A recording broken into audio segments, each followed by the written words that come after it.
damai, lahir seorang pahlawan sejati. Nama aslinya Abdul Rahman, digelar Tok Gajah, Bapa Mat Kilau, pahlawan Melayu sejati.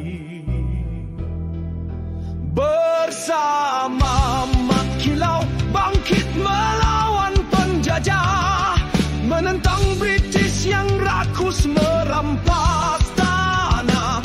Tok Gajah memimpin rakyat dengan keberanian, jiwa setia pantang undur ke belakang. Tok Gajah pahlawan sejati, berjuang demi tanah air yang dicintai, pantang menyerah, pantang tunduk. Namamu kekal dalam sejarah bangsa.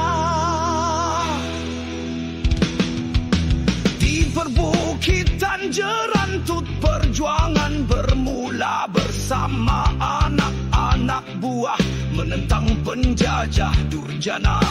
Walau terpaksa berundur ke hulu Terengganu, semangat Tok Gajah tetap membara.